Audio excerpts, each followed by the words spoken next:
Hey there, X-Men fans and other people. If you're new around here, I attempt to talk about the X-Men roughly once a week. Most of the time, that means I do reviews of stories, but every once in a while, I do videos explaining some aspect of the X-Men mythos that I feel needs clearing up. I've talked about the Weapon Plus program, Zorn. I've even taken some educated guesses at how old Professor Xavier and Cable respectively are. I've also talked about how long it took some of the most well-known aspects of Wolverine to surface. Today, I want to talk about the X-Men Lorna Dane, called Polaris. Introduced in X-Men Volume 1, Issue 49, Polaris isn't a character that you would really think needs to be explained very much, but I find there's just enough going on with her that she could use a video clearing some things up. She was one of the very first characters to join the team after it was fully formed, right after Mimic, who had blackmailed his way onto the team, and Changeling, who it was later revealed had been posing as Professor Xavier and was murdered in his place. Even though she was introduced in the late 1960s as a sort of way of shaking up what was, in my humble, a pretty stale team dynamic, it took almost 20 years for her to ever get around to doing anything. Shortly after she was introduced, the X-Men series stopped doing new stories, and for about 5 years it was reprints of old comics. Then the series was revived in the mid-70s, and she and Alex Summers, Havoc, who by now were dating, were not part of the new team lineup. She and Havoc both showed up once in a blue moon during Chris Claremont's early years on the title, but it wasn't until the mid-80s when she started showing up with some regularity.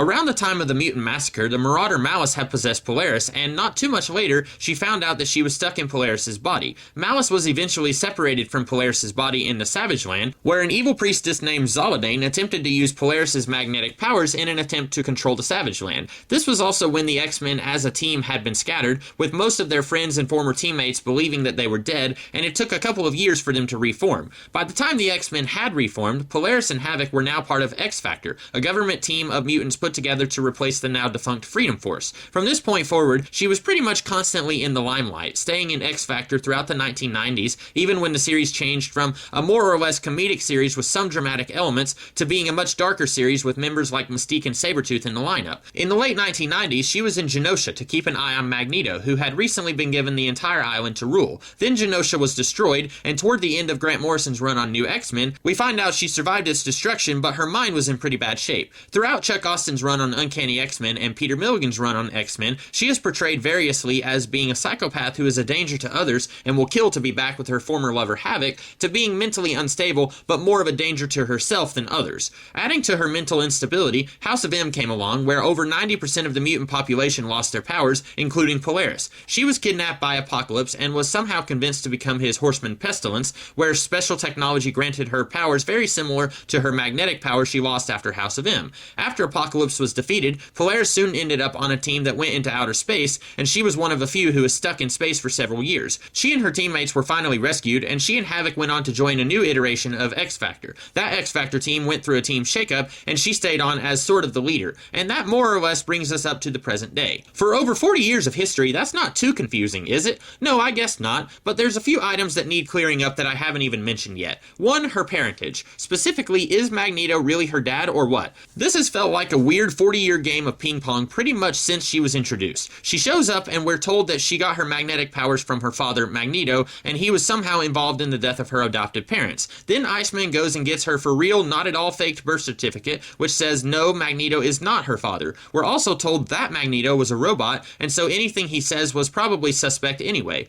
The real Magneto later even tells off the X-Men for falling for anything that imposter robot would say. So the issue seems settled, right? Except that when she was in Genosha and went crazy, remember how nobody could really decide on what kind of crazy she was at the time? They also could not decide on what drove her crazy. At first, it seemed pretty straightforward that she went insane because she watched everyone on the continent die while she survived, or maybe being exposed to those levels of nuclear radiation for several months had something to do with it also. But then we're told that before the Sentinels wiped everyone out, she apparently still had some questions about who her real dad was, so she did some more blood work. Turns out Magneto really is her dad, and that had a hand in driving her bonkers. So who knows where Iceman got that birth certificate back in the 1960s, or why Magneto chose not to tell Polaris if he knew. Because say what you will about Magneto, at this point in time, he wasn't a completely heartless monster. If he knew he had a daughter out there, I think he would have told her. But like I said, this was a really weird game of retcon ping pong. She's his daughter. No, she's not. Yes, she is. At the moment, as far as I know, she is considered to be his daughter. But since the Avengers Scarlet Witch and Quicksilver were considered his children for about 25 years and were recently revealed to not actually be his kids, who knows what could happen. There may be another writer in a few years who, like me, prefers Polaris not actually being related to Magneto. Just because she has magnetic powers doesn't mean that she would automatically be related related to Magneto, right? Think of all the other duplicate powers out there where characters aren't related. So that's one of the big things that might confuse some people. But that's not all. There's also Zala Dane, the evil Savage Land priestess. Zala Dane was introduced by Jerry Conway and Barry Windsor Smith in Astonishing Tales 3 in 1970, not too long after Polaris was introduced in X-Men. And at the time, there was absolutely no connection between these two characters at all. Even though Ka-Zar had made his debut appearance in the X-Men comics in the early 60s, Ka-Zar was more of a Marvel Universe character and not just an X-Men character, and Astonishing Tales was just a Ka-Zar ongoing series for a little while. But then in the early 1980s, in the Marvel Fanfare series, Chris Claremont, writer of Uncanny X-Men for 16 years, got a chance to write some of the Savage Land characters, including Zala Dane. And the thing about Chris Claremont is that he has a tendency to bring back characters he once worked on that nobody else is using and fold them into whatever series he would be working on at the time.